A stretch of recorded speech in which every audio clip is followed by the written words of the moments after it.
Good morning.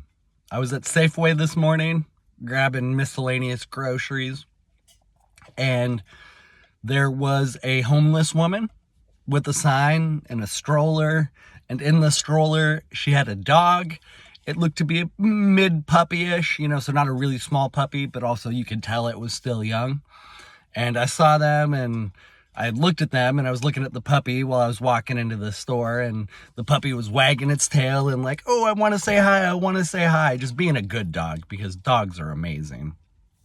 Anyways, so I wave at the puppy and the woman, and I go inside the store, whatever. But then on my way out, after I bought my groceries and I paid in cash, I normally don't really have much cash on me, but I paid in cash today, so I had a little change. And she said just very, very, like, timidly and sweetly, excuse me, would you have any change you could spare? And it was, it just hit me today. It happens very frequently, right? I don't live in Seattle, but I spend a fair amount of time in the Seattle area. And like Vancouver, Washington, same thing. It's blowing up with homeless.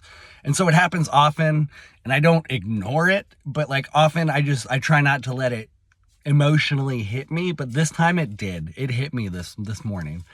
And I had cash and I had change. So I was like, yeah, sure. Here you go. And I gave it to her, and, she stuck her hand out and her hand was dirty. But I didn't care. Right? Like, this is, when I say I fuck with Jesus, this is what I'm talking about. Like, Jesus wouldn't care about the fact that her hand was dirty. Jesus wouldn't care. He would just love her. And I'm getting a little emotional right now, because the moment was just, it hit me. I love dogs, and I feel so much for the homeless people. And so the combination of those two things, and how just gracious she was to receive 50 fucking cents, it hit me. And on my way back to my van, I was just like trying not to cry, like, hold it together, man, hold it together. Super long story short, accidentally stole a pack of shitty Gatorade from Walmart. It's a long story, but I stole it. And I'm not going to drink it. Because I don't really like Gatorade, and it's the zero sugar stuff. I don't like that anyways. But I was like, you know what? I was going to just donate it anyways. And so I gave her a few bottles. But this was as I was leaving. So I got to my van and I was driving and pulling away. And as I was in my van passing her, I'm like, let's give her some Gatorade. So I stop in the middle of the road and get out and hand her some Gatorades. And yeah, it was just like, it made me think, there's this huge criticism that uninformed people lob or throw at people who identify as libertarian or anarchist or voluntarists. There's so many different terms for it, but for people who do not believe the government should steal money from one group of people to give to their friends, because that's pretty much what happens. If the government actually was efficient, we wouldn't have a homelessness problem. But the government is horribly inefficient, horribly corrupt. But there are people who believe we, as anarchists, lack empathy, or that we lack the ability to care. We lack compassion, that we're just heartless, selfish people. And nothing could be further from the truth. It is, in fact, our deep love for ourselves and our neighbors that drives our belief in anarchism, in the stateless society.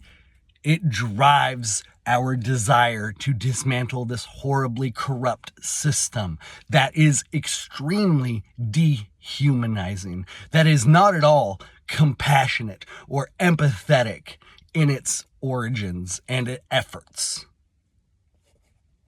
And so I just wanted to get this video out there to say that many, most anarchists, most libertarians, most voluntarists love their fellow neighbor, hurt deeply when they look out into their communities and see the pain that is being caused by the ruling class.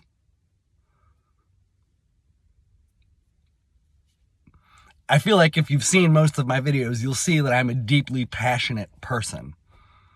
And that passion is not just a self-preservation sort of thing where it's like, oh, I just care about myself only and that's it and that's all that matters in the world. No. That passion is a passion for philosophy. That is a passion for virtue, for community, a love for my fellow human. So hopefully that dispels some myths you might possess about people who are against the government. It is not at all that we do not care about our fellow citizens. It is actually because we care about our fellow citizens that we believe what we believe and we advocate for what we advocate for. Why we are often very generous with our own resources. Because we understand that's how you actually solve problems. You prevent them from arising from the result of a parasitic ruling class, and then you go out into your community and you solve the remaining problems. It's that simple. It really, to say it's that simple, but to go out and do is very complicated because egos get in the way. You know, I'm not like a spiritual person. I kind of am not. I'm more of an analytical person, honestly. Like my love is for philosophy. But there's an overlap, so much of an overlap between philosophy and spirituality. I was going to say something and I forgot.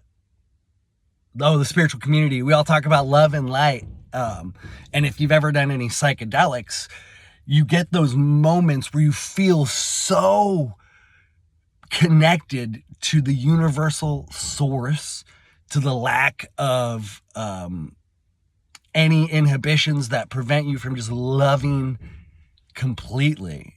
But it's a very fleeting experience. People who do psychedelics, they get a taste of it and they're like, oh my gosh, this is what it could be. And the trick to being a productive psychonaut, as the term is called. Karen Holton used that term. I hadn't heard it in years. It's a cool word, psychonaut. People who use psychedelics for consciousness expanding experiences. The trick, I've said that 3 or 4 times, is to cultivate that love, that infinite, unbounded love as often as you can in your everyday life. And it's really hard to do, and you never quite replicate it fully, but I've found myself able to draw more and more from it and to connect with it more and to bring more of it into the world. I still have a long way to go, but love is really the answer. Love is what transcends boundaries. Love is what enables people to observe and appreciate the necessary, the necessity of boundaries, because boundaries create the perception of duality, which enables experience as a whole. But love is what enables you to know that this is an experience, a temporary experience of boundedness, and that you can still appreciate the fact that we're all connected. I got way off subject there, and I need to refine how I work on that messaging. But love transcends. That's the key. Anyways, from this analytical, empathetic person to you, much love. We can do this. We can beat the ruling parasitic class.